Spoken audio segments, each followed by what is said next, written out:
Trauma exists on a spectrum. It is not what happens to you, it is how you perceive and experience what happens to you. Yes, there are those big T traumas like abuse and neglect, abandonment, loss, grief, maturing too early. All of those categories are, yes, the bigger T experiences. But sometimes the small T traumas can be just as impactful. Hi, and welcome to Don't Drink to Feed podcast. This podcast is all about you and all the courageous, driven women like you. We are here to inspire, to empower, to share, and to embrace one another. We will be talking with women from different backgrounds and careers about love, family, friendship, their wins and falls, and what it took for them to live the life they love. I am your host, Claudia Noriega-Bernstein, and I am so happy you're here today. Hi, everyone. Very excited to have today Chandler Stroud. She's a wife, a mom of two, with 20 years of experience in marketing some of the world's largest brands. But she is also the creator of the Healing Heroes, with one singular mission in mind: to empower and inspire other high-achieving women to reconnect with themselves through a diverse set of unconventional methods and approach that results in true healing versus just coping as we so often do. Today, we're going to talk about her journey, what moments she had to lead her to the life she's living now, and what strategies she has for breaking free from old patterns, reclaiming joy, and redefining happiness in our own terms. So happy to have you here. I'm so happy I didn't chop your name.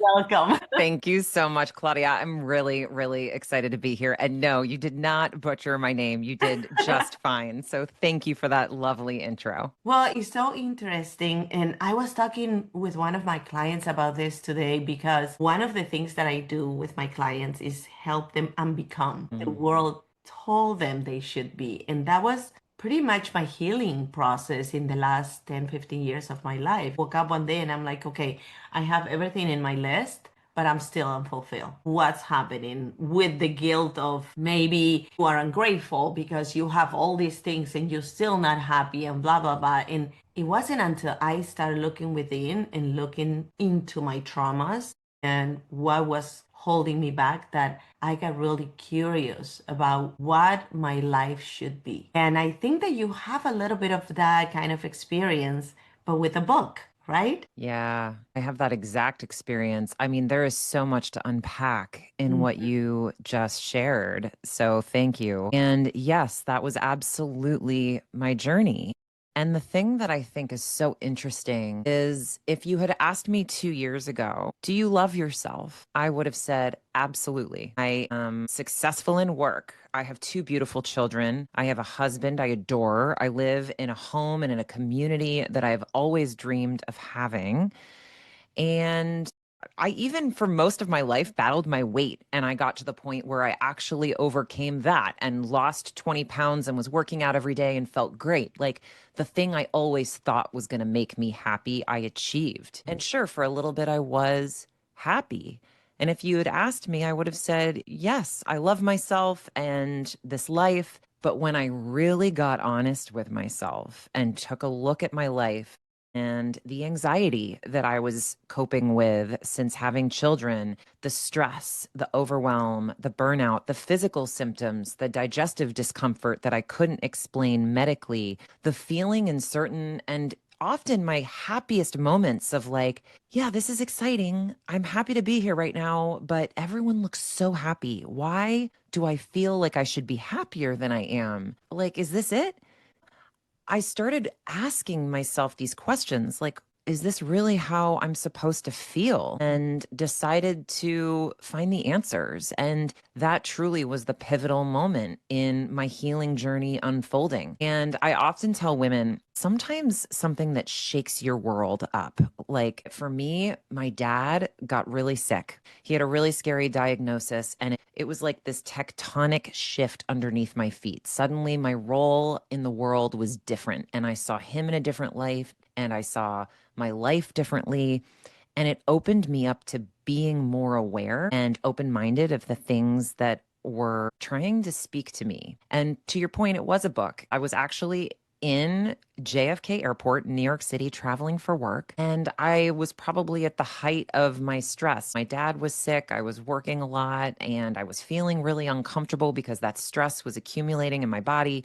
I wasn't aware of that. I will tell you now, I didn't know all of this was happening internally, but a book out of the corner of my eye caught my attention on an end cap. And that book was The Body Keeps the Score by Bessel van der Kolk, which I'm sure you know has often been referenced on many podcasts. And essentially, if you haven't read that book, the high level overview, it's about how trauma in particular, your childhood experiences impact your ability to engage with the world around you and how those experiences rewire your physical biology. And that truly opened me up. It cracked me open to the possibilities that maybe there was something I had experienced that was driving how I was showing up and feeling in my everyday. And so that was the beginning of this incredible journey that I've now been on for almost 2 years. And it has completely transformed the way I live my life, the way I feel every day, and my relationships. It's so crazy to realize, because that's the aha moment when you realize that you are not in the driver's seat of your life. It's like, wait, what? Of course I'm in control of my life. Of course I'm making my own choices. Of course, even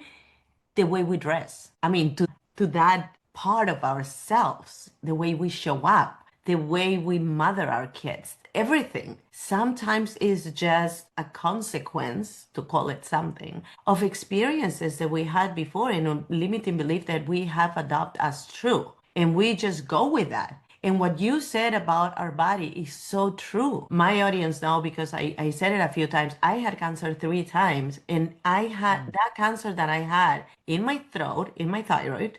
I mean, hello, I wasn't using my voice, doing my heart in my lungs. Why? I had a broken heart and I dismissed it and I brushed it off because I'm so strong and so independent and I know what I'm doing. And then in my uterus, that's a mother wound. That's something that it needs to be healed. And when we start listening to our body and start being connected with ourselves and stop creating excuses just because we are in this marathon of achieving things because that's what success is supposed to feel like. And that's what is expected for me. And what you said at the beginning, the roles, you change your role. You start paying attention to what really is important to you, what really matters to you, what you really feel in your gut. And that's your body talking to you. Should do or should be, then your life take a shift. It does. It really does. I mean, I absolutely think the first step is just becoming aware of how you're feeling and why you're behaving the way you're behaving, whatever that means. And I'm not criticizing, I'm saying, like, if you feel triggered by a colleague or by your child or by your spouse, ask yourself, what is that? Why am I feeling that way? What is that emotion? Like, I'm angry. What's underneath that? What am I angry about? When did I last feel this kind of anger? What does it remind me of? Like, those are some of the questions you can begin to ask yourself. And then you start to kind of peel back that onion on where is this coming from? Because I think the one thing I have consistently seen is women always think, I didn't have it that bad. Like, so many people have it so much worse than I do. I have no reason to complain, right? And I think trauma is a scary word. A lot of people are like, well, I didn't have trauma. I had this great childhood. And I am here to share that, like, trauma exists on a spectrum. It is not what happens to you, it is how you perceive and experience what happens to you. Yes, there are those big T traumas like abuse and neglect, abandonment, loss, grief, maturing too early. All of those categories are, yes, the bigger T experiences. But like sometimes the small T traumas can be just as impactful. So when you think back to having that happy childhood and nothing happened to you, it could be as innocuous as like, you had to get your tonsils out and visiting hours were only an hour on the second day. And that was the only time your parent could visit. And you felt abandoned the rest of the time because you didn't Right. understand the visiting hours. And you internalized that as abandonment in that moment without realizing it. And again, that's a great example because it's not your parents' fault. They weren't really abandoning you. They couldn't be there, but you thought something else about it and You therefore make out of it. Right. created a belief about yourself in that, right? Or if you're shunned by a group of friends at school and you're left out, like that could leave lasting marks. Yeah. There's so many things that happen to us. And what's critical is, again, not the actual event of what happens, it's what you start to believe about yourself as a result of that experience that unfortunately then reaffirms itself time and time again because you're looking for proof that that belief is true because we're wired to do that. Yeah. And so, year after year, you're creating this narrative that's on loop in your subconscious mind that you're affirming again and again and again until it becomes so cemented in how you operate. It is so core to how you see yourself in the world. You don't even know it exists, but it is driving how you show up. It is underneath every relationship, every action you take. And that's really what I want to help women do is start to excavate those stories so that we can begin to change them. And I think those are the stories that keep us from our bodies. I think we often are resistant to feeling through those emotions and coming home to ourselves and really experiencing the kind of discomfort that is required to unlock the kind of joy we all want, Yeah. because that's what's on the other side is the health and the joy and the fulfillment. But we are stuck, and you're not going to get that kind of evergreen happiness until you can move through some of the things that we as women avoid. Yes, 100%. We are experts in collecting evidence to whatever we want to collect It's for. so true. I mean, if I want to believe that I am ugly and fat, I am going to look for evidence every day that is going to support that belief. End of the story. I totally want to continue on what you're saying because I want to know how you do it. But in parentheses, I want to say, as parents, we think that because we're doing our best with our kids, they all having the same experience. And I have three daughters, and they all have different memories of their childhood because what you said is so on point. Everybody experienced whatever we did or we didn't do Hmm. differently. So, like my middle child would say no because I remember blah, blah, blah, blah, blah. And my oldest one would say, that's not true. That never happened. And it's not that it didn't happen, it's that her experience of that moment was different. So, we have to be aware of that as parents. And I always bring that to parenting because number one is one of the things that I'm passionate about. But number two is because we must, as parents, do that. That however we're showing up is not going to be the same for all our kids. They are going to experience different things, and we should get curious because we don't know what we don't know. And if we don't ask questions, that kid at 5 might be carrying that belief all the way until she's 30, and we don't even know. And we have that opportunity to sit down and say, wait, how did you feel?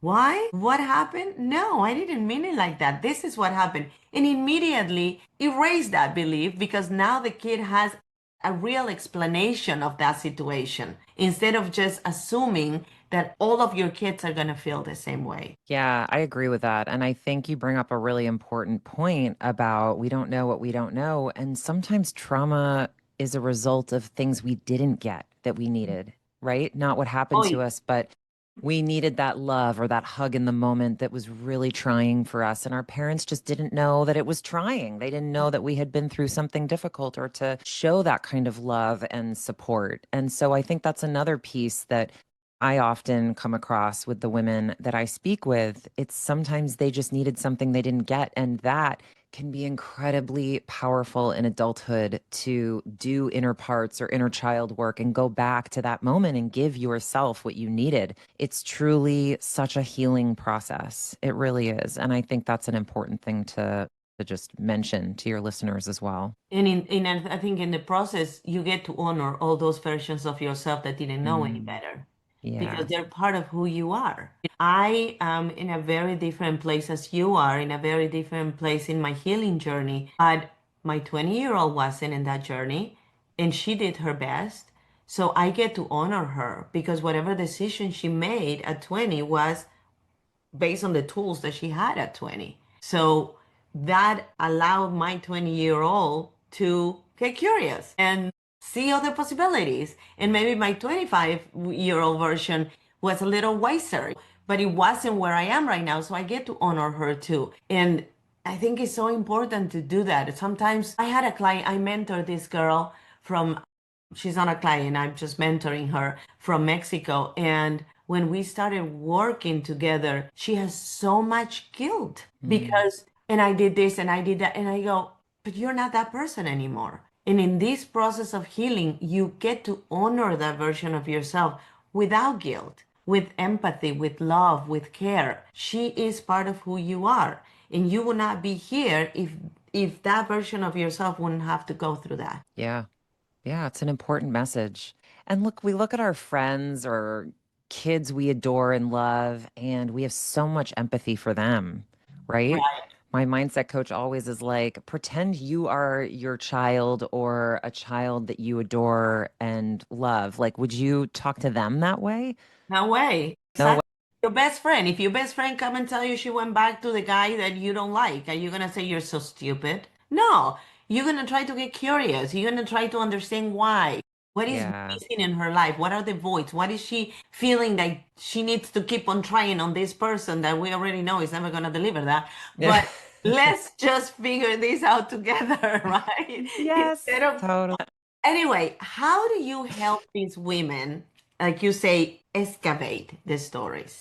Yeah. So, oof, that's such a good question. Excavating that narrative is hard. And so, what I will say is the show, the podcast that I host, is me interviewing the 12 healers I used to come home to myself. And the goal is like so often women hear in the media self care, journal, walk, gratitude practice, all these things, right? I want to give them a tangible roadmap for how to do this work. Like, here are the different steps. Here's how I think about structurally a framework for healing that is meant to give you the flexibility to do this work in a way that's authentic to you, the individual. It is not a prescription. It is like, here are three things to keep in mind. Go find the practice that checks that box, but that feels exciting, fun, and fulfilling to you.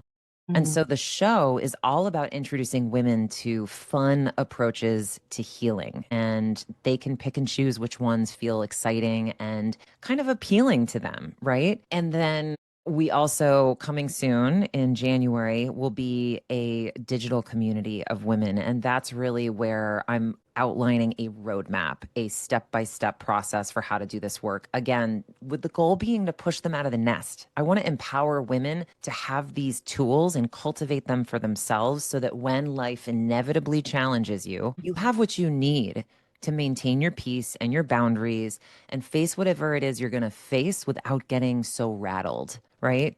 And Right. so that's really the goal is giving women real tangible advice and tools for how to do this work. And I always say kind of the three components that I guide them through are taking care of yourself in the present, making Mhm. sure you have that vision for your future. So you're not living on autopilot, you're making decisions that are actually going to Right. progress you to the life that you want. And then you can't get there truly, if I'm being honest, without doing the hard work of going back to your past and figuring out what you didn't feel through that is holding you back and creating a belief system about yourself that is not true, but that you believe to be true. And so that's really where the hard work is. And there are modalities and approaches that I talk about that are specifically meant to help you do that excavation work in your past, that are Mhm. meant to help you show up for yourself in the present and take care of yourself so that you can go back and do the hard work.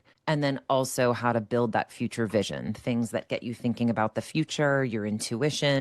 And so that's what we're sharing on the show is just a holistic way of living your life day to day with the goal of living into your truth and knowing why you're here and what you're meant to do and how you want to live so that that transforms your relationships not just with yourself, but with your kids, with your spouse, with your friends and family. And that's where the joy is. Honestly, you are absolutely in control of your health and happiness. You just have to remember that you are. And I think it's really hard for women with everything we have going on to get present in our bodies again and hear that voice because we all have the answers. We just have to get quiet and tune in and hear ourselves again. Sometimes it's scary when it says it's work or it's hard, but the only time that you really grow is when you're uncomfortable. Yeah. And that is a concept that is very difficult to navigate, to accept. Like, why do I have to be uncomfortable? Because you have to go to parts of yourself that either you don't want to accept, you're ashamed of, you are going to feel sad, you're going to feel anger. So that's the moment, those are the moments when you really grow. And the relationships in your life that you were mentioning are going to grow and are going to get better when your relationship with yourself get better. It's Mm.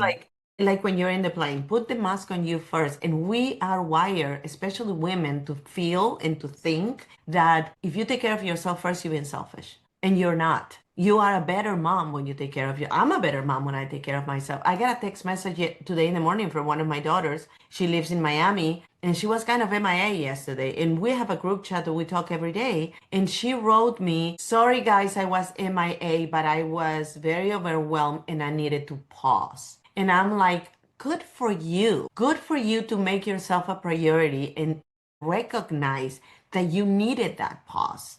And, Mm. and also that you don't need to explain yourself in the moment.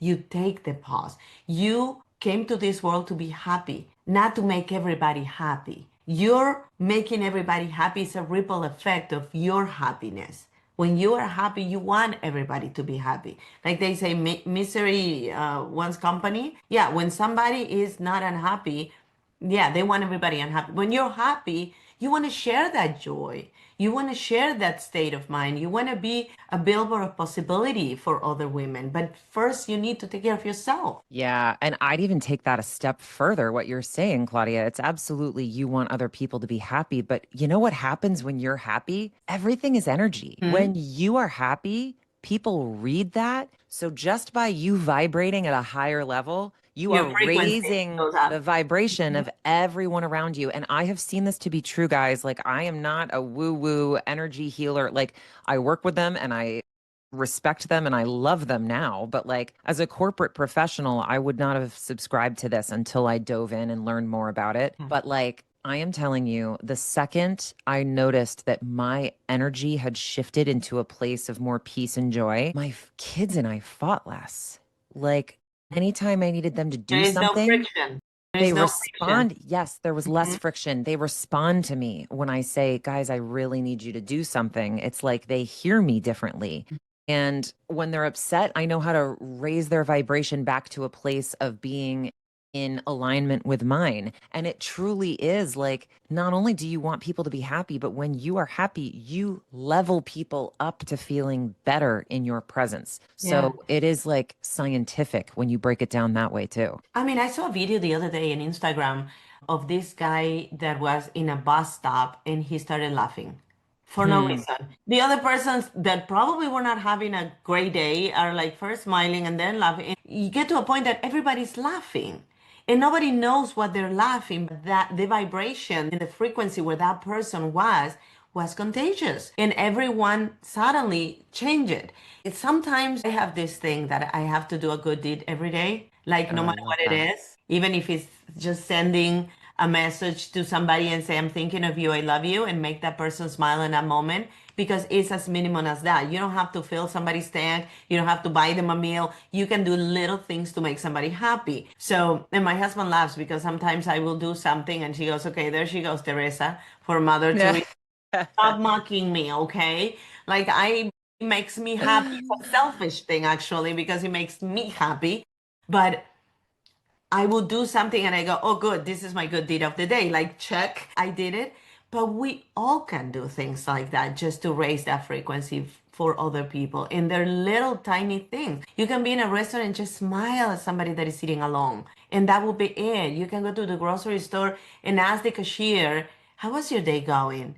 Is your shift almost over? You standing there anyway for the next 5, 6 minutes or whatever time it is that you're gonna need to pay. So why not utilize that time to raise somebody's energy and vibration? Why not Mm.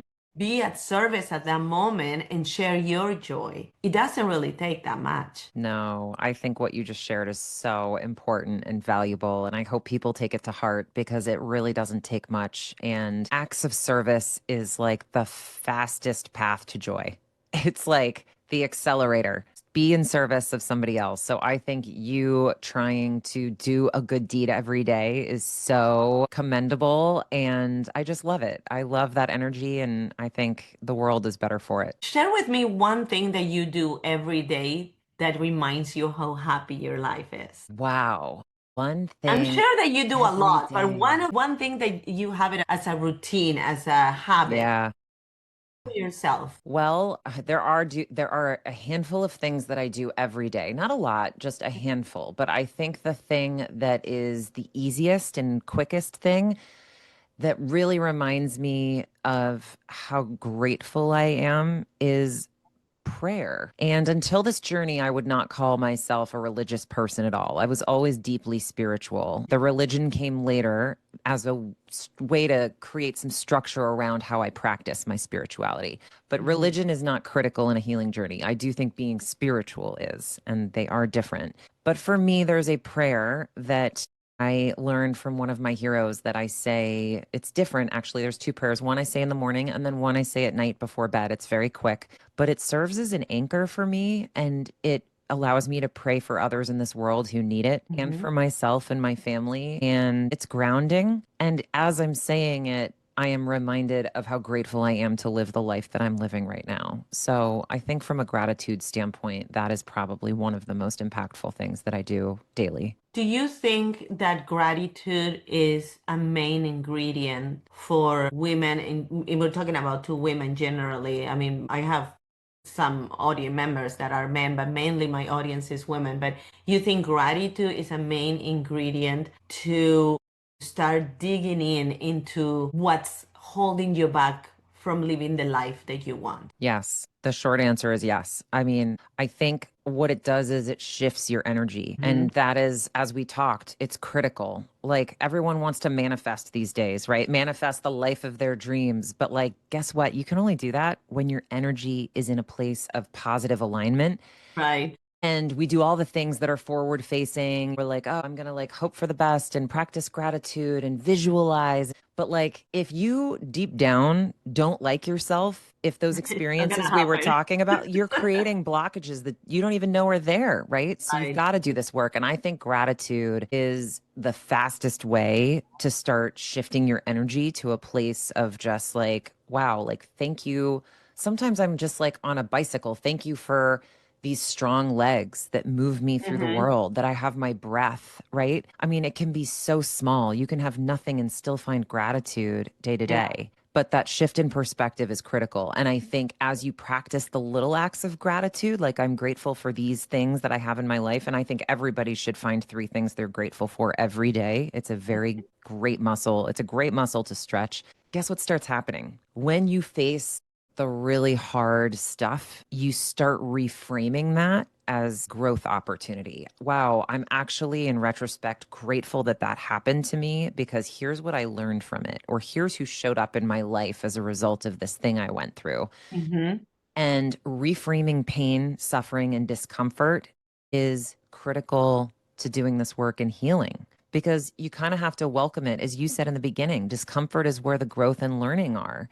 And when Yeah. you can look at that discomfort as something that's stretching you and is the key to more happiness and joy, that's, I mean, you're ahead of 99% of the population. And what is that? It's just gratitude reframed, right? Yes, yes. I published a journal like 3 years ago. It has the same name as my show, but I put an I at the beginning. I don't shrink to fit. And it has three prompts for the morning and three prompts for the night. And it Mm, only focuses you in the abundance that you have in your life. So you wake up and you already are wiring your brain to be grateful. And at night, yes, you're gonna have shitty moments. That's life. Yeah, I mean, personally, for me, rejection is God protection. So when something doesn't go the way I want, I'm like, okay, fine. I'm not gonna try there again. Show me the other way. But by writing down at night or by remembering or thinking or praying or meditating about the three positive things that you had during the day, you're also attracting. And when we talk about meditation, I do a retreat about manifestation. And it's so crazy how, yes, a lot of people think that it's just a wish. Hmm. But what I try to explain is that hope has a little march of doubt, and you cannot hope for things because you also have your plan B. I hope that I get that job, but if I don't get that job, I'm gonna do this other thing. So when you manifest, you're not gonna get what you want. You're gonna get what you are. And what you said is Mm. so on point because if you're not embodying that person that is deserving of those things that you want, you're not gonna attract those things. Those things are gonna be there, but in a whole different frequency, like a radio. So you gotta start with yourself. And you gotta start with healing and your limiting beliefs and all these things that are holding you back. Money blocks, abundance, living in scarcity, all those things that perhaps you're not recognizing because you're not labeled them as that, but they are part of your life.